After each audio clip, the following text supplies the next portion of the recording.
Ziarah pergi jumpa Tok Batin ni. Tok Batin ni memang kawasan betul-betul tu lah, hutan, gunungan, tapi karaoke Zain Azim. Macam tu.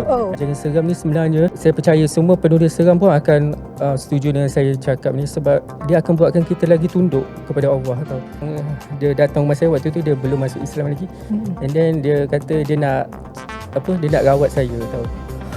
Waktu tu saya macam and then saya pernah contoh macam dia main viola tau. Dia suka main viola, and then dia kata dia nak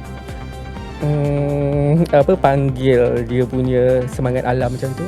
Kita bukan terbit sendiri, saya faham kita terbit dengan penerbit. Jadi saya nak buku saya laris. Itu saya tak tipu lah. Saya tak akan kata saya menulis tak apalah, tak, saya memang nak buku saya laris.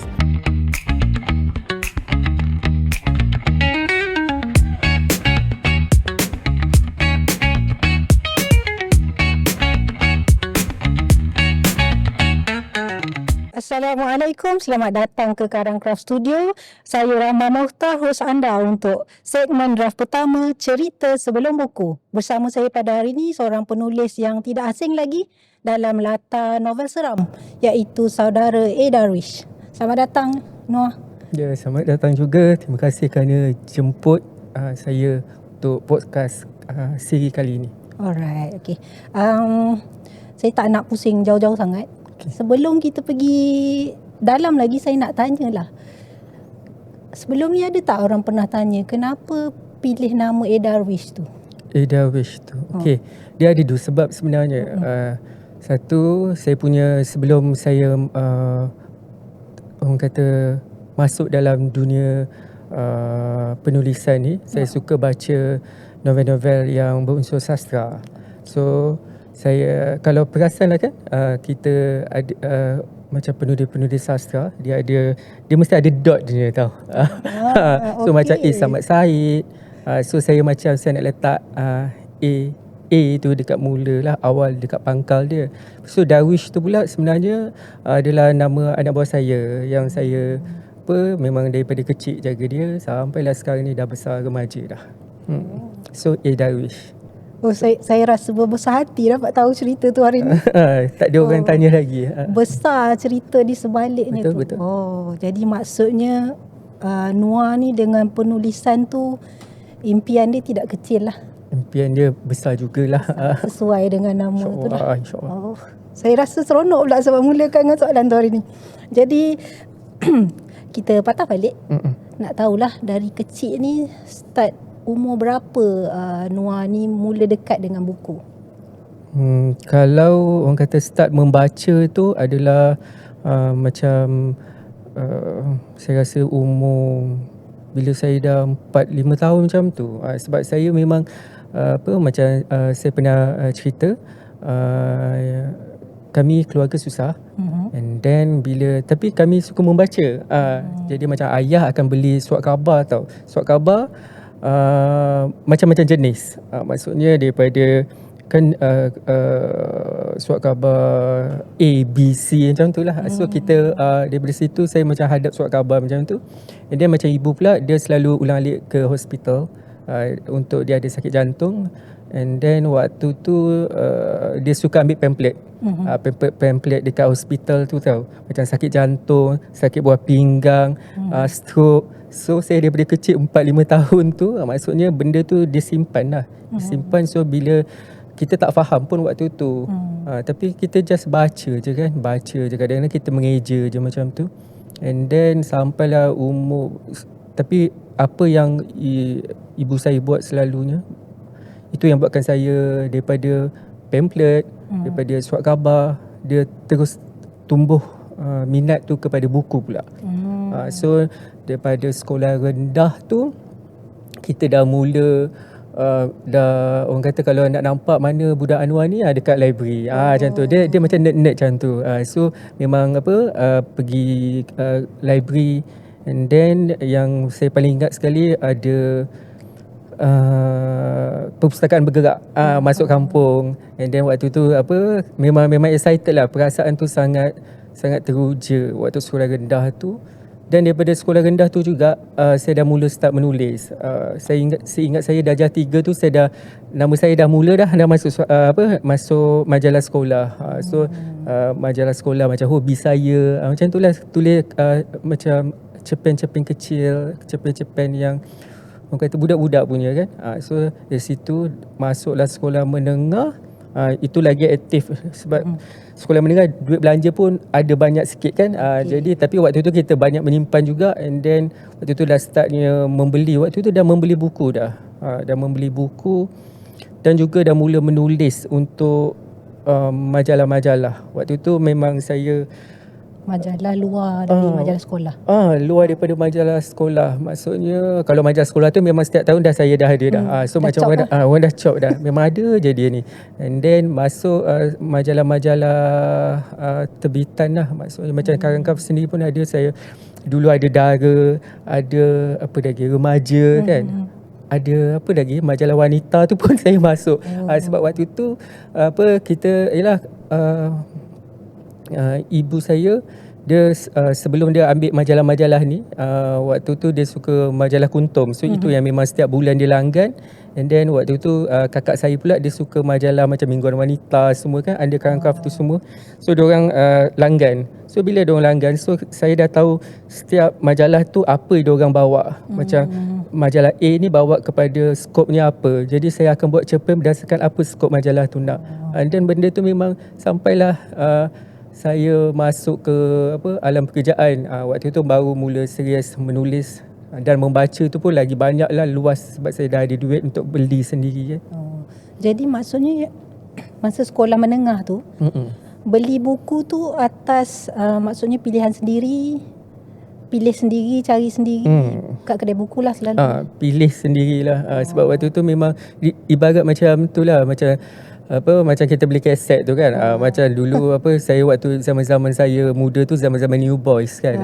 So waktu tu orang beli kaset, saya pun beli juga. Tapi pada masa yang sama saya pergi kedai buku juga. Sebab saya ingat lagi dulu dekat Sogo. Boleh sebut Sogo. Dulu Sogo dia ada tu kedai kaset macam tu. And then dekat bawah dekat atas tu juga pun ada kedai buku. Sekali lah. So sekali harum. Macam tu lah. Okay. Masa tu kan, genre apa yang Noah beli? Waktu tu saya memang suka novel-novel. Sebab waktu tu novel-novel orang kata cinta ni luas tau. Waktu tu zaman-zaman cinta yang lebih kepada kekeluargaan. Relationship, bonding keluarga semua. So saya memang suka. Sebab waktu tu saya rasa macam benda tu dapat relate dengan apa yang saya punya background. Maksudnya saya rapat dengan ibu ayah. So dalam cerita tu pun macam tu. So macam memang daripada sekolah rendah ke menengah, dia memang happy untuk membaca tu. So novel-novel yang bergenre tu lah. Sebab dulu waktu tu seram ada macam ada, tapi dia belum lagi. Sampailah waktu saya sebut tadi tentang majalah-majalah tu kan. Ibu saya ni memang bagi orang kata kredit kat dia lah, sebab dia banyak, agaknya dia pun suka membaca lah tu. Sebab dia suka buat sajak. Dia memang dia jenis-jenis yang poetry, yang puisi-puisi punya. And then waktu tu dia beli majalah tu tak, dulu ada Varia Pop yang ada kisah diorang ada selitkan Tamajalis punya, seri bercakap dengan jin semua. Seram. Waktu tu saya ingat lagi. Tapi waktu tu saya dah terdedah dengan seram ni. Tapi saya belum lagi jatuh cinta. Sebab waktu tu saya suka baca yang itulah, macam cinta kekeluargaan semua. Jadi novelnya baca yang cinta dululah. Jadi tadi kata bila dah masuk universiti start tulis serius dengan penerbit, dah cari majalah semua kan. Yang bermula, kalau buku tu bermula dengan genre apa? Kalau buku memang cinta lah. Kalau orang kata secara meja besarnya genre apa, cinta. Tapi kalau macam saya kalau saya baca, bandingkan dengan apa yang ada di pasaran sekarang kan, memang saya tak mampu lah buat macam penulis cinta sekarang kan. Sebab perempuan, sebab saya memang akui benda ni tau. Sebab perempuan dia ada satu jiwa halus, tapi jiwa lelaki ni mungkin orang kata kasar, tapi halus tu mungkin ada dekat yang mana-mana yang orang akan baca, macam ni daripada POV lelaki. Macam tu.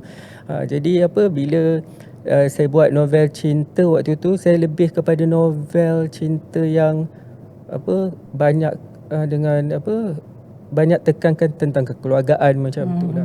Macam yang novel yang Noah baca lah. Macam yang Noah Sebab selalu orang kata kalau nak kenal penulis, lihat karya pertama dia. Jadi boleh kenal Noah kalau baca novel tu lah ke kena baca cerpen masa sekolah juga? Rasa kalau novel cinta yang pertama tu kan, rasanya boleh tak kenal Noah secara tu. Sebab saya rasa ya kot. Sebab tu dia boleh jadi saya yang hari ni. Sebab dalam novel cinta yang pertama tu, waktu tu ada penyiasatan polis kan. So dah ada, dia dah mula dah nak masuk tu. Dia orang kata jiwa-jiwa lelaki tu ada dalam tu. Dalam orang kata penghasilan novel tu lah, dia dah ada lah orang kata ini kalau girls punya, kalau dia lebih kepada yalah melankolik sikit kan waktu zaman tu tau. Zaman sekarang dah ada je. So zaman sekarang macam penulis-penulis cinta yang perempuan semua macam fight punya lah kan. Ada yang buat anggota polis lah, tentera. So dululah ini dulu. Okey. Yang nak kenal Noah lebih boleh carilah. Boleh sebut ke judulnya? Judulnya waktu awal tu adalah terbitan itulah saya under Kak Nur Hayati Ibrahim. Ada lagi ke buku novel tu? Rasanya pasaran tak adalah. Tapi orang kata kalau pre-love tu adalah tu. Adalah. Mungkin boleh cari di library. Mungkin boleh cari nanti. Library ada. Library kan. Dengan nama A. Darwish juga. Waktu tu nama penuh. Okey. Baiklah. Okey. Jadi lepas dah tulis novel cinta tu, berapa banyak baru pindah ke seram? Saya rasa dah 5. Dia tetap tu sempat tu. Sempat 5.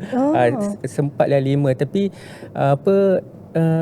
zaman saya muncul untuk cinta tu zaman di mana orang kata yalah zaman di mana persepsi pembaca, dan saya akui benda ni memang perlulah macam tu. Sebab yalah kita susah tau. Sebab selain daripada Ahadia Akasha yang menulis novel cinta, dia kena cinta tu serius tau. Dia betul-betul cinta. Dan tu dia mesti membuai perasaan kalau nak tackle pasaran yang kebanyakannya adalah majoriti pembaca perempuan. Tapi saya tak ke arah itu. Jadi mungkin waktu tu saya rasa, sebab saya ingat lagi saya suka menulis dalam blog tau.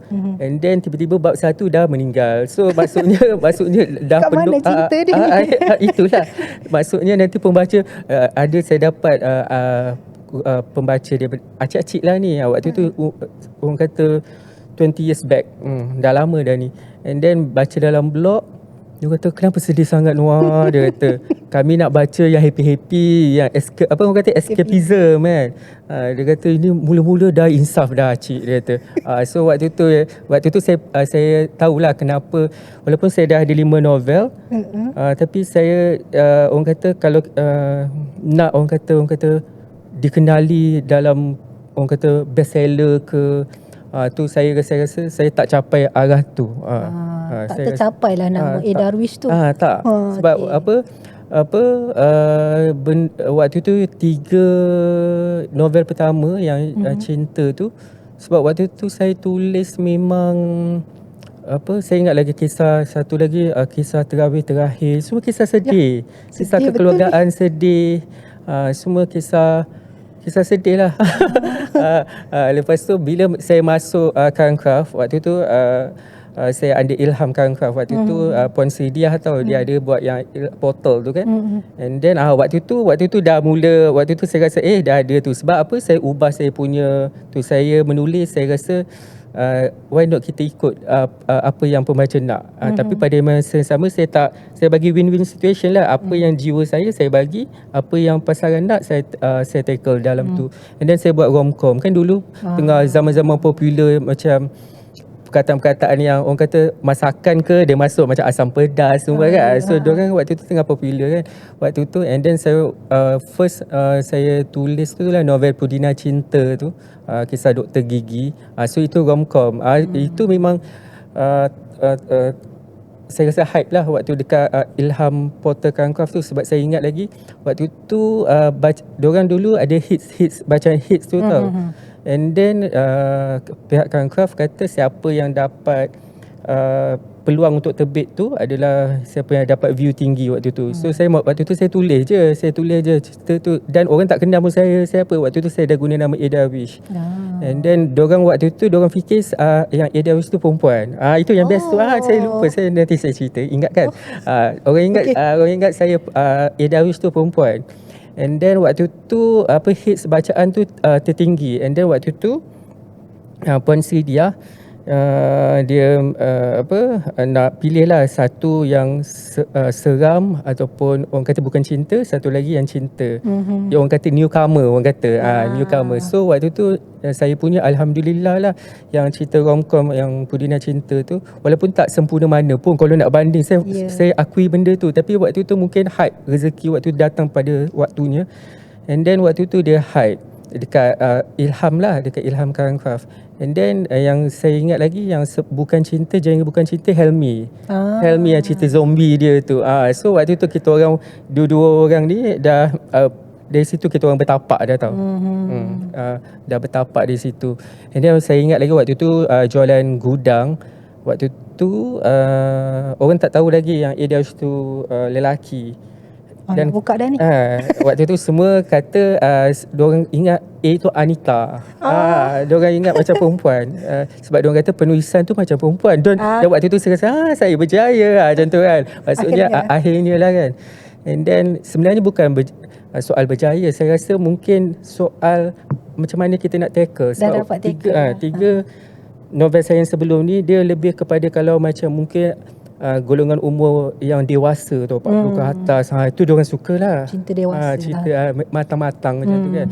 Padahal saya waktu tu muda lagi so mungkin dia tak tally. Dan bila saya masuk yang Pudina Cinta, Biar Mereka Cemburu ni, second yang kelima tu Biar Mereka Cemburu kan dengan Karang Craft, itu dia dah mula bagus lah dia punya sambutannya. Waktu tu jualan gudang tu, Puan Sri Dia kata nak perkenalkan diri sebagai Ada Wish tu seorang lelaki kan macam mana ni, dia kata. And then waktu tu saya datang juga. Saya ingat waktu ada Murni Akila sebagai host. Dulu dia host untuk Ilham ni. And then kita orang pun perkenalkan lah. Tapi waktu tu kita orang macam tipu-tipu sunat sikit. Kita kata yang ini yang datang tu adalah tunang kepada Ada Wish. Amboi. So benda tu waktu tu orang percaya kan. Dan waktu tu lepas tu kita orang fikir balik macam not nice. Yelah. Kita macam mana sebab kita perlu hadir untuk sesi signing semua. So akhirnya untuk pesta buku tu Biar Mereka Cemburu macam tu, saya reveal lah memang Ada Wish tu saya macam tu. So semua orang tahu. And then alhamdulillah waktu tu dia punya, saya ingatkan waktu tu lah, saya ingatkan dia punya penerimaan macam macam tu tak. Dia macam macam tu kan. So waktu tu Puan Sri Dia pun kata okey lah, maknanya okey je lah. Maknanya tak adalah orang kata pembaca novel cinta ni menerima penulis cinta untuk lelaki, perempuan je. Lelaki pun diorang welcoming juga. So alhamdulillah lah. Tapi masa bagi tahu tunang tu, pembaca tak upset ke? Kata kenapa ke tunang yang kena datang untuk saya? Waktu tu sebab dalam community Ilham tu dia belum, orang kata belum macam besar tau dia. So antara community tu je yang saling bercakap antara satu sama lain lah. So dia orang macam siapa macam tu. Macam tu je lah. Menarik dia kalau buat macam tu sekarang dia dah viral dah. Dia dah viral dah. Sebab dulu tak viral lagi lah. Dulu dia macam tu aje. Buat hal penulis ni. Okey. Tapi macam macam mana dari cinta tu terdetiknya keseram tu? Terdetik itulah membawa ke start permulaan tulis sebab seram. Itu ikut kepada macam saya pernah cakap yang tadi tu, saya mula baca selain daripada novel-novel cinta, saya baca juga novel-novel seram yang Angkatan Majalis punya, Seri Bercakap dengan Jin tu. So waktu tu Hantu Bantal, So saya penakut tau. Ya. Saya penakut. So saya memang akui buat waktu dulu. Cikgu macam Tapi sekarang ni boleh berani baca kan. novel seram? Boleh sebab waktu tu tak ada benda bacaan. So itu yang ada. So memang sebab kita kalau baca satu buku tu dah habis, kita nak habiskan, lepas tu dah tak ada. Lepas tu apa lagi? So apa saja bacaan yang ada saya baca. Waktu tu baca sebab tu bila jemputan daripada mantan ketua editor Haji Muhammad Ali, dia minta saya untuk join dalam tu lah projek antologi novelet Kala Senja Dia Datang tu. Sebab waktu tu Current Craft dah ada Abang Zaiful Zaman dan orang kata waktu tu dia establish lah untuk seram. And then ada Abang Saidi Nur Azam, waktu tu dia ada Hingga Hujung Waktu. So waktu tu diorang nak cari seorang yang boleh turn the table. Maksudnya yang ada pengaruh, yang boleh bawa budak-budak muda. Dulu gen milenial yang muda lah dulu. Ni kisah berbelas tahun yang lampau kan. So dia kata boleh cari tak seorang. And then dia call saya. Lepas tu dia beritahulah tawaran tu. And then saya kata saya takut ni bos. Saya takut ni Cik Ali. Saya tak biasa sebab saya menulis novel cinta, kita macam berbunga-bunga kan. Kalau kita menulis seram, kita dah tahu dah apa akan jadi kan. And then waktu tu tu yang dia kata, dia punya quote tu sampai sekarang saya ingat lah. Kata hanya orang takut yang dapat menulis sesuatu yang boleh menakutkan orang. So waktu tu saya rasa betul juga kot macam tu. And then saya mulalah menulis Kala Senja tu inspirasi daripada cerita mak saya juga. Kisah tentang budak hilang. And then saya terjemahkan dalam bentuk novel dan alhamdulillah waktu tu sambutannya, waktu tu 2014, sambutannya sangat-sangat baik. And then sebab saya, kalau siapa pun yang ada dalam penggiat industri novel mesti tahu. Sebab waktu tu kalau ada adik Gen Z tak tahu kan, buka sejarah. Sebab kita start daripada 2015 adalah 2014 ke 2015 tu adalah shifting tau. Yang mana genre seram bukan genre yang orang kata pilihan. No. Itu yang saya rasa macam bila masuk 2015 saya dapat tawaran untuk buat solo tau. Waktu tu lah Jangan Biar Dia Masuk. Dan alhamdulillah waktu tu Pesta Buku Antarabangsa Kuala Lumpur. Waktu tu saya dapat figure daripada waktu tu Encik Zul lah. Sekarang dia dekat DBP. Waktu dia editor sini. Apa-apa tanyalah dia waktu tu berapa yang terjual kan semua. And then waktu tu alhamdulillah waktu tu memang saya top 1 waktu tu. Waktu tu waktu tu rasa macam alhamdulillah, maksudnya orang terima benda tu. And then waktu tu juga yang orang kata start daripada tu saya nampak benda tu, perubahan tu sampai sekarang, yang mana sejak daripada tahun tu lah semua penerbit dekat Malaysia ni semua cari seram. Semua diorang tak pandang seram tu sebagai benda yang orang kata, sebab bila saya genre tambahan. Genre macam orang kata boleh tak perkataan pecisan kan, benda tak manis benda tu. Diorang anggap yalah sebab benda tu tak besar lagi kan. Betul. And then bila dah genre tu dah meletup, and then alhamdulillah dan ramai pembacanya. Dan waktu tu juga saya perasan ramai pembaca perempuan yang dulunya hanya baca novel cinta, diorang dah terdedah dengan novel seram. Macam acik-acik semua kan, zaman-zaman milenial dulu diorang kakak-kakak. So sekarang dia dah acik-acik lah, sama juga penulis dia. So diorang waktu tu dah start baca novel cinta dan seram juga sekaligus. Cinta dan seram menarik sebab pembaca pun boleh terima benda tu. Pada saya itu perkembangan yang bagus lah untuk industri kita. Tadi saya suka bila Noah cakap hanya orang yang takut yang boleh buat cerita yang menakutkan orang. Tapi macam mana Noah pilih cerita tu? Nak buat cerita apa tu? Macam mana pilih? Sebab Noah kalau sampai sebab sampai sekarang pun ramai yang macam adik-adik penulis kan tanya benda soalan dia, soalan macam Rahman tanyalah macam mana Tok, diorang panggil Tok. Macam mana Tok ni, sebab saya suka membebel kan. So diorang kata macam orang tua. So itulah dia tanya macam mana Tok kalau nak buat novel ni, apa yang kita nak buat. tu saya kata first kali adalah tulis apa yang kita selesa. Apa yang kita boleh tercakup dengan kita punya pengetahuan sekeliling kita. Kalau kita jangan mimpi, bukanlah kita boleh mimpi tinggi, tapi kita kena sedar kita punya tahap kita dekat mana waktu tu. Contohnya macam saya waktu tu, saya rasa saya tak mampu nak buat cerita macam apa ya, cerita-cerita contohlah cerita seram yang melibatkan keagamaan ke. Tapi sekarang ni alhamdulillah boleh lah. Dulu tak boleh tau. Maksud saya rasa apa nak buat dia.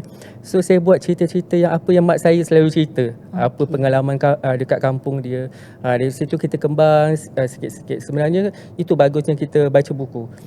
Sebab tu orang kata bila kita nak menulis, kita kena baca buku. Sebab apa? Sebab dia akan datang naturally. Sebab saya bukannya ambil bidang penulisan ke apa, sebab saya ambil saya ni orang IT. Jadi saya bila saya dah terdedah dengan bahan bacaan, so dia datang secara semula jadi tau kita menulis tu. So kita tambah-tambah je lah dengan pengalaman ibu saya. Awalnya sumber teras dia memang ibu saya lah. So orang kata cerita-cerita yang sekitar saya je. Banyak lah tu. Jadi jangan biar dia masuk tu pun sumber dari ibu juga. Waktu tu ini saya rasa yang tu saya kena macam tu. Okay. Sebab yelah dia sebab nanti saya cakap macam Anwar ni macam sesuatu lah. Jadi misteri tak lah. Maksudnya saya hormat satu cerita saya. Saya hormat cerita saya tu, hormat respect cerita yang saya buat, dan saya juga berpegang pada janji cerita saya. Maknanya saya pun berjanji dengan cerita saya. Maksudnya ialah contoh macam kita bila kita buat cerita kan, kita macam bila saya dah mula serius tu, saya punya sumber maklumat tu dah lebih kepada besar tau, bukan kepada ahli keluarga je, bukan. Maknanya bila saya pergi contoh lah, saya pergi satu tempat kan, bila saya pergi satu tempat and then orang kampung punya pengalaman tu semua, and then dia adalah berkata adik kalau nak tulis sekian. So macam tu lah. So sebab tu saya suka bercerita menerusi medium buku. Sebab tu saya jarang bercerita yang tentang behind the scene tau. Dia ada maksudnya ada orang-orang yang perlu saya hormat lah untuk melahirkan cerita tu supaya benda tu tak terlalu public. Sebab kadang-kadang benda tu dia akan jadi besar tau. Dia akan jadi besar kalau, dan saya bukan takut, saya risau pada judgement orang. Sebab bila kita tulis seram, benda tu seram tu banyak sesuatu yang orang kata kalau orang umum akan kata tak masuk akal kan, tak logik. Lepas tu lagi Gen Z ni memang tahu tak ada. Gen Z kan selalu kata ya ke ni macam tu kan. Sebab kita faham dulu anak-anak sekarang diorang punya pendedahan diorang teknologi. Betul. So bila yalah kita benda tu macam apa yang macam kita yang duduk kampung dulu kan, kita terdedah dengan alam-alam ni. So penerimaan tu, pemahaman tu berbeza. So saya kalau bercakap tentang seram ni, saya suka menerusi medium buku lah. So siapa yang dapat tackle apa, betul ke dalam buku tu. So nanti kadang-kadang ada yang DM macam tu. So saya cerita mana yang mampu lah. Jadi tu antara yang campur lah daripada ibu dan juga orang-orang yang Anwar jumpa. Maksudnya adakah Anwar jenis yang akan pergi ke mana-mana tempat untuk buat kajian sebelum mulakan penulisan? Saya memang suka macam tu. Saya sebenarnya suka macam tu sebab tapi saya bukannya, sebab saya selalu cakap dengan umum, dan saya pernah juga cakap dengan bukan seorang je, macam ada satu pasukan paranormal yang ajak invite saya untuk pergi dekat satu lokasi. Saya bukan mencari hantu tau. Saya bukan, sebab saya tahu benda tu, saya respect lah orang yang pergi tu, sebab itu hobi orang beza-beza kan. Tapi saya jenis yang saya mencari saya cari culture dekat satu-satu tempat tu. Maksudnya apa yang jadi sebenarnya. So saya akan ambil orang kata maklumat-maklumat daripada sekeliling tu, apa yang jadi. Betul ke kawasan ni berhantu ke, macam tu. Saya bukannya macam pergi kat situ, okey, hadap diri aku, siapa yang ganggu. Saya tak macam tu. Sebab kan saya kata saya takut kan apa-apa saya menari tiba-tiba dah rosak. Macam tu lah. Jadi lebih kepada nak mencari Mencari. kenapa dia seram macam tu. Betul. Kalau Jadi, contoh macam ada a few, macam contohlah ada satu cerita yang saya tulis tu kawasan dekat apartment tu, and then saya cari kenapa dia seram semua. Waktu tu ada geng paranormal, diorang tahu tau. Diorang tahu kadang-kadang dalam sebab tu sekarang ni saya tulis, saya dah banyak tipu-tipu sikit. Maksudnya saya akan buat bayangan. Maksudnya saya akan bayang-bayangkan, sama-samakan supaya tak maklumat tu tak kita tahu betul. Kalau nanti sebab ada pembaca saya ni jenis yang suka okey, pegang buku Abang A. Darwish ni, ini betul lah, mesti dekat sini. Dia orang pergi. Pergi cari. Orang pergi, ada dah yang jadi sumber pula ya, dia orang dah jadi sumber. Lepas tu saya rasa macam benda tu, tahu tak, benda tu awalnya macam okey kot, tapi lepas tu rasa macam saya rasa benda tu saya tak selesa.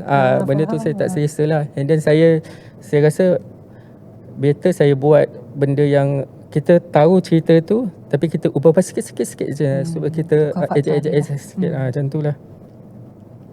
Sebab saya pernah waktu novel ada saya ambil yang tu lah, projek Serang Lombong tu, saya buat kisah dekat Museum Sungai Lembing tu. Lepas tu ada saya temu ramai seorang pakcik ni, memang dia kerja dekat guard museum tu, and then pembaca saya pergi temu ramah juga yang tu. Betul ke penulis ni cakap ni? Sekali dia cerita balik, dia tangkap gambar dengan pakcik tu. Abang, ni betul lah bang, dia kata. Aduh, maksudnya benda-benda macam tu lah saya risau. Sebab kita tak tahu keselamatan. Sebab benda ni kita kalau berhadapan dengan orang jahat, kita ada polis. Berhadapan dengan benda-benda yang kita tak nampak ni, kita risaulah sikit kan. Lepas lagi-lagi yang pembaca ni ramainya Gen Z yang perempuan-perempuan ni berani sekarang ni. Betul. Lepas tu satu lagi yang macam geng paranormal tu, diorang pergi tau apartment yang saya masuk. And then dia rakam video, and then dia tiba-tiba tangan dia, waktu tu saya beritahu editor, saya beritahu apa yang terjadi kat diorang. Diorang kata cari pasal betul, dia kata. Sebab apa? Dia punya tangan kena macam kena orang nampak bengkak macam kena lebah. Besar. Dia rakam lah dalam dia punya vlog tu. Saya rasa macam janganlah pergi cari. Tak jadi risau juga bila kita tu tulisan kita yang dijadikan bahan sebab untuk kajian tu. Sebab aim saya nak menulis ni, saya nak menyampaikan nasihat, bukannya nak tu kan, bukannya nak tu dah macam kita tengok macam angkatan majalis kan, dia menulis dia apa pengalaman dia.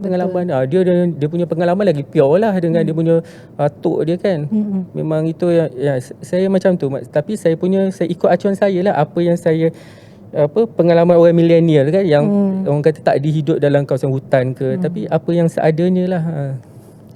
Dari alang-alang Noor dah cakap apa yang nak ditulis dalam cerita tu. Jadi setiap karya seram Noor ni akan ada nasihat dan apa lagi? Saya suka sebab saya pernah ada satu macam terbaca lah, diorang kata kenapa Anwar buat novel seram. Dia kata Anwar kan suka menasihat. Tu saya rasa macam kenapa macam tu lah, macam tu kan. Sebab setiap genre ada kebaikan yang disampaikan. So termasuk juga genre seram. Genre seram ni sebenarnya saya percaya semua penulis seram pun akan setuju dengan saya cakap ni, sebab dia akan buatkan kita lagi tunduk kepada Allah tau. Sebab kita berhadapan dengan benda tu kot. So kita akan cuba baiki lebih baik daripada hari semalam. Itu sebab kita tak mungkin akan jadi sebaik-baik umat kan, sebaik-baik manusia, tapi kita cubalah baiki. So bila kita menulis ni kadang-kadang kita kan kena macam ganggu manja-manja macam tu kan. So waktu tu lah baru nak ingat berzikir kan. Waktu tu macam astagfirullahalazim macam tu. So padahal dalam sehari tu tak pernah. So itulah saya rasa benda-benda macam tu. So saya selain daripada nasihat, saya saya suka tegakkan tentang hal keagamaan lah. Hal keagamaan ni besar tau. Jadi saya tak anggap saya bukan ustaz. Jadi saya sampaikan apa yang saya tahu. Saya sebab benda tu saya kadang-kadang saya dengar macam tazkirah ke apa, so saya petik tu, saya petik dan masuk dalam buku. So saya percaya pada benda tu lah. Maksudnya kita ialah ada orang kata setiap apa yang kita buat ni, kita nak dekat dengan hujungnya kita dekat sana juga kan. So saya tak nak tulis yang sia-sia lah. Kira dia menjadi salah satu daripada jariah selepas kita pergilah. Betul. Jadi untuk yang takut nak baca karya Anwar, InsyaAllah di hujung dia ada kebaikan. Tak ada. Jangan risau. Baca je. Baca je. Sebenarnya kan saya antara orang yang penakut nak baca juga. Tapi bila dah berbual dengan Noah ni, saya rasa macam saya boleh mula rasanya baca buku seram. Sebab dia macam Noah cakap tadi, saya suka bila Noah cakap dia ada mencari sebab kenapa dia seram. Jadi dalam karya Noah pun ada benda-benda tu. Sebab macam saya cakap kan saya akan nak explore kenapa kononnya diorang kata kawasan tu sesuatu kan, ada berhantu ke apa. Jadi mesti ada sebab. Dan saya pula jenis sebab mungkin ialah dia bila kita daripada kecil kita dah biasa dengan baca benda yang macam Angka Tamajali, Varia Pop, Mastika kan. So dia bercampur pula bila kita zaman remaja, kita dah lebih kepada artificial intelligence kan. So benda tu dia macam bercampur-campur kan. So itu yang bentuk diri saya, dan saya rasa benda tu alhamdulillah juga. Sebab saya suka kepada sains tau.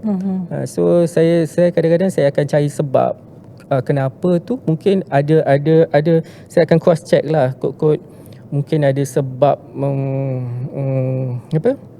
benda tu terjadi. Mungkin ialah macam orang kata histeria tu adakah disebabkan gangguan perasaan pelajar tu, ataupun memang ada gangguan makhluk halus. So saya suka akan cari cross check titik silang antara dua tu. Dan tapi saya bukannya akan ini tipu lah, tak. Sebab saya rasa pengalaman itu yang saya rasa okey, bagus juga aku dalam tengah-tengah. Sebab apa?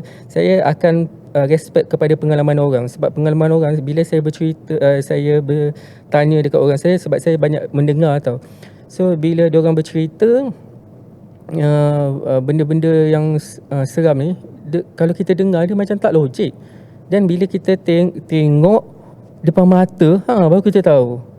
Lepas tu otak saya pula, macam mana dia buat dia tu. Contoh saya ada kenal okeylah ceritalah. Ada kena seorang cerita kalau tak saya tanya. Saya ada seorang ni saya buat dalam cerita Ngomong Cindaku ke apa, ada tentang perkampungan orang asli. Yes. Ngomong Cindaku. Siapa baca tu ada perkampungan orang asli. Dan sebenarnya saya ada keluarga saya pun ada kenal dengan satu ketuk batin ni. Dia kita orang memang selalulah ziarah pergi jumpa Tok Batin ni. Tok Batin ni memang kawasan betul-betul tu lah, hutan, gunung, tapi ada karaoke Zain Azin. Macam tu. Itu maksudnya teknologi dia dah okey lah kan. Dia okey. Waktu tu bila dia mengamalkan tu lah, maksudnya ilmu-ilmu yang bukan Islam, sebab dia bukan Islam kan. And then waktu tu dia pernah datang rumah kami. Dia pernah datang rumah kami, and then waktu tu dia biasalah rawatan tu. Sebenarnya kita orang datang tu atas macam mana, kita orang datang tu atas jemputan macam keluarga. Kita nak erat silaturahim. Sebab apa? Percaya tak, hujung-hujung Tok Batin ni peluk Islam. Alhamdulillah tau. Sebab waktu tu waktu yang dia datang rumah saya, waktu tu dia belum masuk Islam lagi. And then dia kata dia nak rawat saya tau. Waktu tu saya macam so dia ambil telur kan, biasa orang ambil telur kan. Dia buat macam ni, dia gulingkan lah. And then waktu tu dekat telur tu dia pecahkan, sekali ada sesuatu lah. Saya bukan jenis macam bukan takut yang tu. Saya macam mana dia buat ni tu. Dan telur, setiap orang yang dibuat tu, pecahan tu benda-benda yang berbeza yang khas terkeluar. Oh, So saya macam otak sains, otak ni dia dah apa dia buat kan. Tapi daripada situlah maksudnya benda mistik, benda paranormal ni kita kita see what you see. Maknanya kita tengok je apa kalau memang benda tu is real kan. hormat je lah. And then saya pernah contoh macam dia main viola tau. Dia suka main viola and then dia kata dia nak panggil dia punya semangat alam macam tu. And then saya baru benda wangi tu dia datang. And then saya tok, dia dekat mana? Sebelah kau. Dia kata aduh. Itulah macam tu. So maksudnya itulah bila dalam saya punya penulisan novel ni saya suka bercakap tentang benda-benda mistik ke apa semua, saya memang dalam medium buku. Satu sebab macam saya cakap tadi, saya nak hormat orang-orang tertentu yang mungkin kata YouTube apa saya tulis ni biarlah tulis dalam buku. So penerimaan orang tu antara nak terima atau tidak, it still fiction. Fiction tu bebas kan. So saya anggap macam tu lah. And then kalau macam ada macam lah, contoh macam podcast ni orang tanya macam certain ni, saya kongsilah mana yang tu. Yang boleh kongsi kita kongsi. Boleh. Kira macam boleh kata kekuatan noir dalam cerita seram ni adalah mistik alam Melayu, betul ke? Saya sebab saya punya pembaca saya, dia suka cerita saya yang kampung-kampung, cerita orang lama tau. Tapi yang macam Gen Z ni pula, waktu saya keluar novel-novel yang tentang current ni, yang maksudnya yang semasa kan, yang urban ni, diorang suka. Jadi saya macam macam mana ni, macam tu lah. Tapi kena mix lah. kita tu lah. Tapi memang orang kata kalau siapa baca saya punya seram ni, saya more to klasik. Sebab saya kadang-kadang bila saya faham juga diri saya, bila saya menulis urban, saya nak go tu dia macam tersekat-sekat sebab mungkin olahan bahasa. Sebab kita menulis bila latar klasik, saya laju pergi tau, macam macam tu. Tapi macam tu lah. Tapi kalau dalam siapa yang suka baca novel A. Darwish ni, memang tahulah selain daripada cerita klasik, lepas tu ada peribahasa, simpulan bahasa, itu memang kaya lah. Lepas tu tentang nasihat keagamaan sikit. Lepas tu dengan tentang sains sikit. Saya suka cross check cari titik silang antara satu sama lain tu. Macam tu lah. Okey, dalam banyak-banyak pengalaman tu, ada tak cerita yang nak tulis tu dekat dengan pengalaman sendiri sampai rasa susah nak habiskan? Saya rasa sebab saya ada aim saya tau. Saya aim saya kononnya selepas 10 novel, which is sebenarnya sekarang ni dah melepasi dah. Sepatutnya saya dah boleh tulis. Saya nak tulis yang benda yang nak tahu siapa sebenarnya A. Darwish kan, macam kan, macam betul ke buka ni kan. Taklah, maksud saya nak macam tu. Saya nak benda tu saya belum tulis lagi. Sekarang ni apa yang you guys baca adalah benda yang selain daripada cerita ibu saya, ahli keluarga, maksudnya apa yang saya pergi dekat tempat-tempat orang. So cerita-cerita yang macam tu, maknanya saya cari maklumat, saya buat kajian lah. Jadi benda itu adalah macam tu. Maksudnya kalau yang cerita yang betul-betul saya sebab itulah saya rasa saya nak buat, sebab aim saya selepas 10 novel yang solo, dan benda tu dah melepasi, patutnya saya dah, dan tajuk dia pun saya dah ada dah. Wow. Tapi benda tu saya rasa benda tu bila saya bersedia, dia memang pergi cepatnya. Memang saya boleh siapkan, tapi antara nak terbit atau tidak je. Maksudnya saya macam nak pergi nak terbit tu bila je. Macam tu lah. Terkira full pengalaman noir. Maksudnya daripada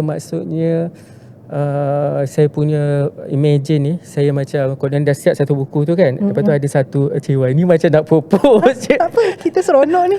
Maknanya satu novel tebal tu, and then satu buku puisi yang kan saya ada beritahu, buku puisi yang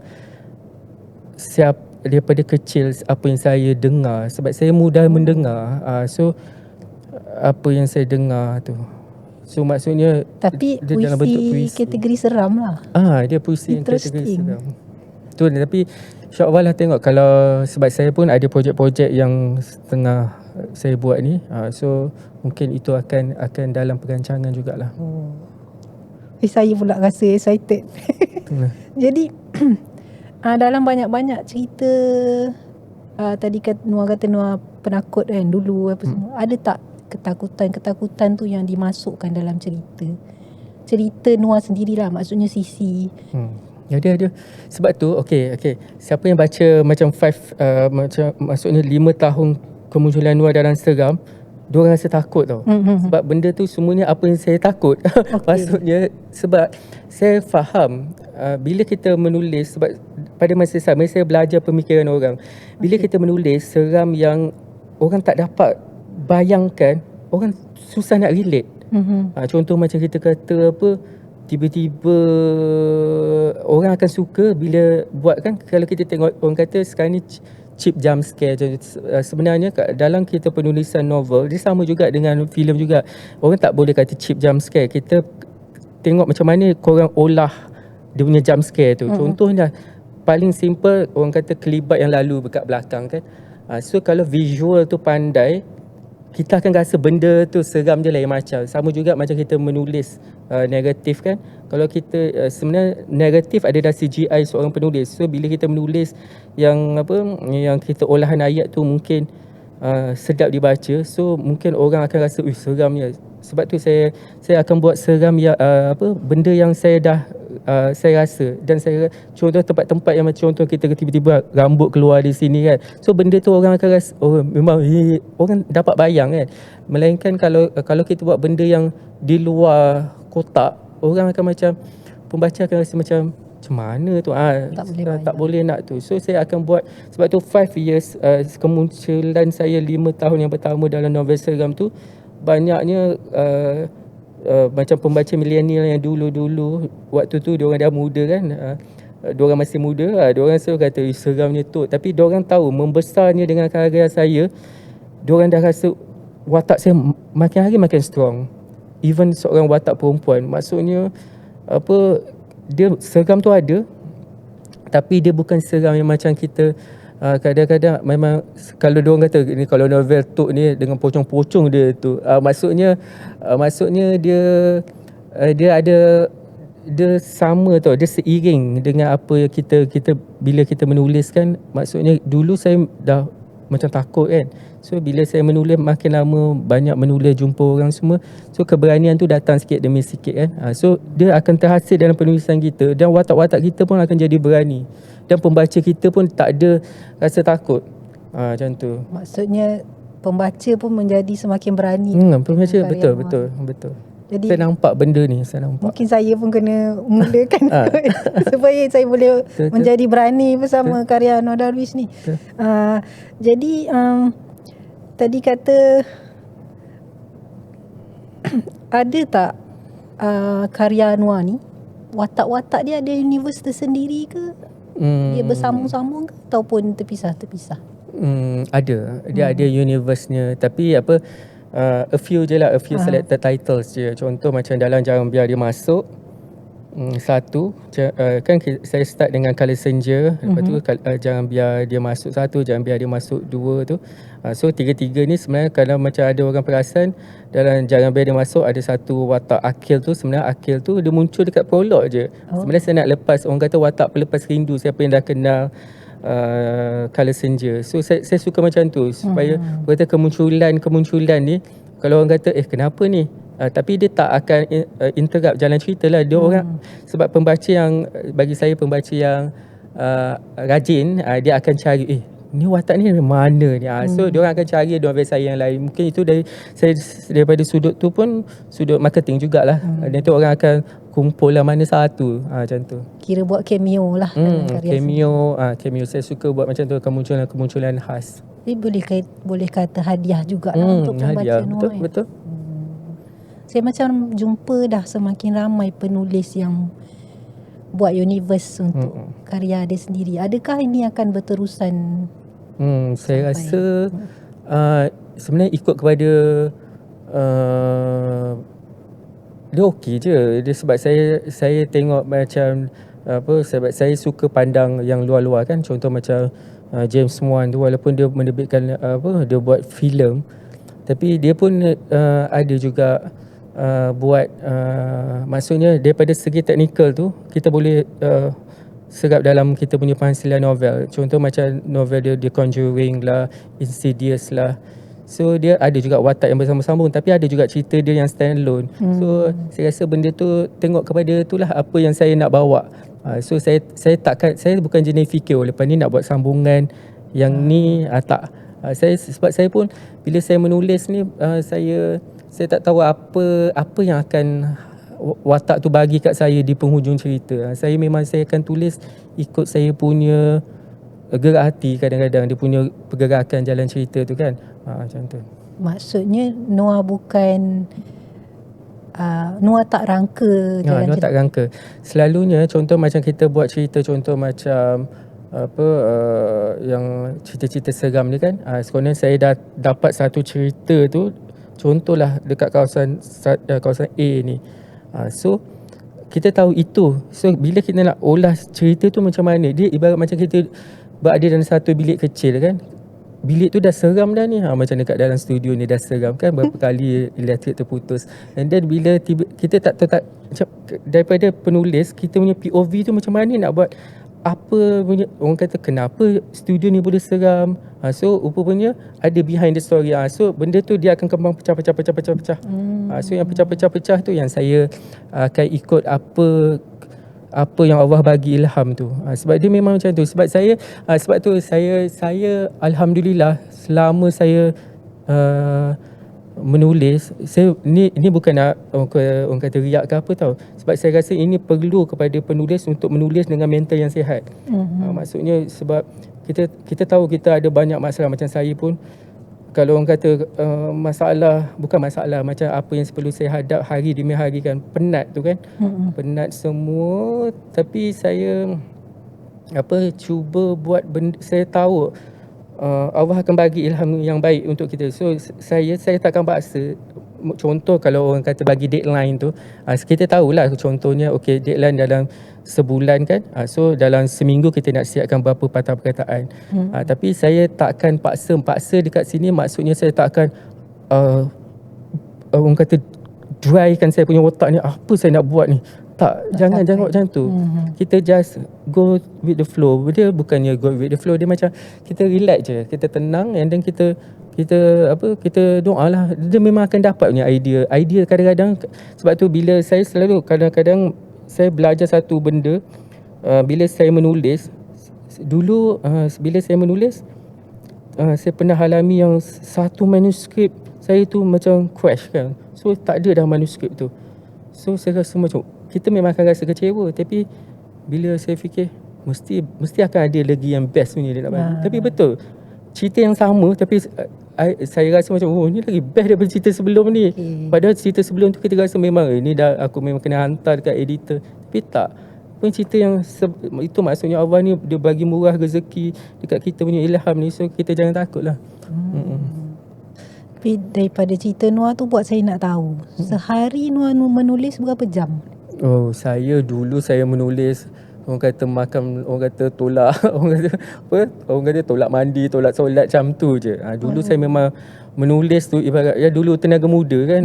Otak pun masih orang kata testosteron dia masih teng kan. Sekarang ni dulu memang saya asal ada peluang. Dulu kalau saya pergi mana-mana, letak laptop, tulis. Even dalam kereta api. Sekarang aku macam ni dah pening macam tu. So ikut usia dah purba kan, ikut usia lah. Tapi kalau sekarang ni, orang kata zaman yang mana saya banyak kekangan kan. Maksud saya uruskan orang tua. Orang tua dua-dua lumpuh. Jadi macam tadi saya nak datang ni pun saya kena settle diorang macam pelik, kenapa pula pagi-pagi aku kena mandi kan. So urus dulu. So waktu tu maksudnya saya kena urus apa yang perlu dulu, and then baru saya fokus kepada manuskrip. Dan saya percaya kepada berkat masa. Saya sangat percaya benda tu tau. Sebab even sekarang ni saya menulis kadang-kadang 2 jam je. 2 jam tu, dan saya rasa macam alah aku dapat 2,000 je perkataan. Tapi percaya tak, saya boleh macam tahun lepas tu saya habiskan sebuah novel yang diminta oleh penerbit dalam 100,000 patah perkataan plus. Maksudnya saya rasa saya pun pelik. Tu berkat masa saya percaya. Sebab dulu waktu saya nak buat Jangan Biar Dia Masuk 1 dan 2 tu, itu tebalnya tu. Itu kalau kita buat yang versi layout yang sekarang ni rasa macam ni. Sekarang ni layout yang biasa dia macam tu je kan. So itu dalam 120,000 patah perkataan. Dan waktu tu saya macam orang kata macam mayat hidup kan, menaib je. Tapi bila sekarang ni saya menulis kadang-kadang 2 jam macam tu. Itu minimal. Tapi saya kenapa benda tu, maksudnya berkat masa gitu. Sebab tu saya kalau siapa perasan saya punya novel, saya suka kadang-kadang bercakap tentang masa. Masa tu memang makhluk Allah yang paling ajaib ya. Sebab kadang-kadang kita tak tahu pun benda tu, orang kata kita tak tahu pun benda tu orang kata kuantitatif dia tu. Maksudnya macam mana kiraan dia. Kadang-kadang kita buat benda tu saya rasa boleh pula siap macam tu lah. Tiba capai. So sebab tu saya rasa macam penulis kan, macam penulis muda selalu tanya tu, saya rasa tak payahlah tak payah stres dengan otak tu. Kau serah kepada Allah je. So maksud, tapi pada masa sama kita doa lah kan. Minta lah, kita rayu lah, minta dapatlah tu kan cerita yang best lah macam tu. Dapat Alhamdulillah lah. Tapi pada masa sama kita kena tambah ilmu kita lah. Maksudnya dengan sebab saya ni suka baca tengok dokumentari, baca buku semua. Sebab saya orang kata nak tahu pasaran semasa punya kan. Kadang-kadang budak-budak muda sekarang menulis sekarang pun bagus-bagus kan. So saya akan baca jugalah budak-budak punya bacaan semua kan. Nak tengok macam mana dia orang tackle the issue semua. Menarik tu. Banyak tip yang bagus untuk kita. Jadi sebenarnya masa kita dah makin sikit ni. Saya rasa macam banyak lagi nak sembang. Rasa kena panggil lagi lepas ni Noah ni. Seronok pasal kita. Soalan terakhir lah daripada saya. Ni lah. Tadi kata 120,000 patah perkataan. Dekat depan ni ada 3 nipis je. Macam mana boleh dari setebal-tebal itu pindah ke sini? Apa ceritanya ni Noah? Itulah. Ini adalah novel segi hantu sekolah. Ada 3 ni. Hantu tangga sekolah, baca yang ni dulu. Lepas tu hantu cermin sekolah. Lepas tu hantu telefon sekolah. Waktu ni 2 tahun lepas pihak editor Kids Current Craft, Kak Ichah dengan Puan Aisyah dengan Kak Puan Iswani, dia contact Noah. And then waktu tu Noah tengah, memang dia punya orang kata right timing lah.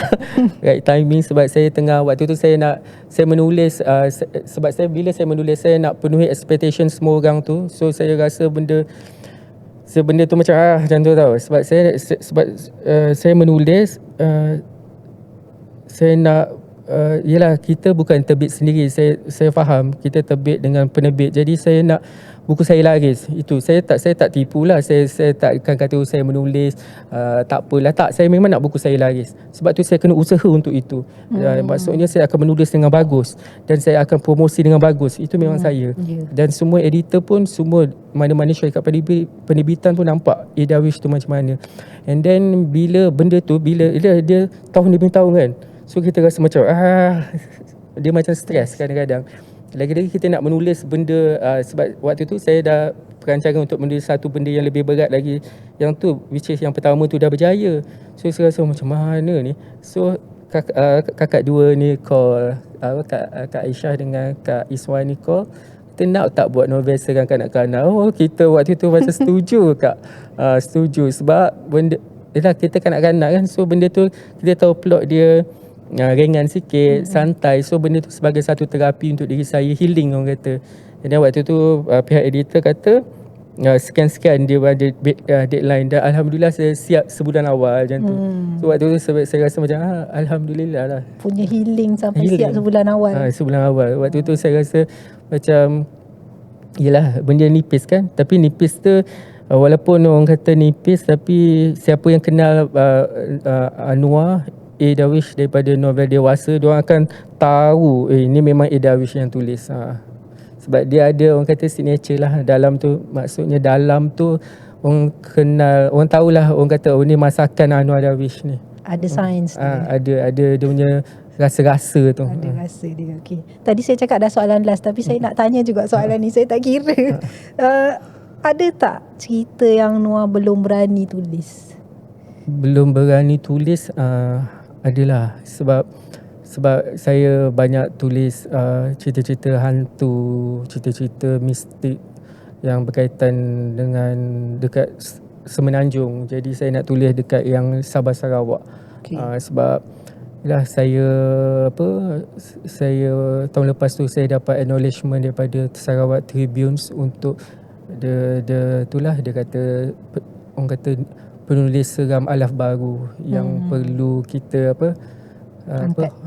hormati karya dia, macam tu.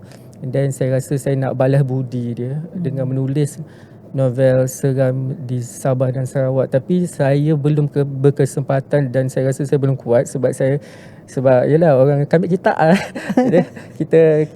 kita kena pergi pedalaman semua kan. Selain orang kata bercuti, so kita kena kuat jugalah ke sana untuk dapat. Dan kalau ada rezeki mungkin kita bolehlah buat itu. Tapi itu saya rasa macam mungkin bila saya lama sikit lah. Tapi tak adalah selama tu kan. Tapi adalah perancangan. Tapi memang itulah aim saya sebab saya nak biar saya punya novel-novel koleksi seram yang saya buat ni dia macam-macam ada. Contoh ialah dekat Kedah ada, KL ada, so merata. So tak ketinggalan kena ada Sabah dan Sarawak. Barulah Malaysia. Baru kami sayang kita. Jadi kita doakan yang terbaik untuk Noah. Semoga menemukan kekuatan untuk menghasilkan karya tu. Jadi terima kasih kepada semua yang sudi mendengar dan menonton episod kali ini. Jangan lupa follow dan subscribe akaun kami di YouTube dan TikTok. Sampai jumpa lagi. Saya Rahma Mokhtar untuk episod kali ini, draft pertama Cerita Sebelum Buku. Assalamualaikum.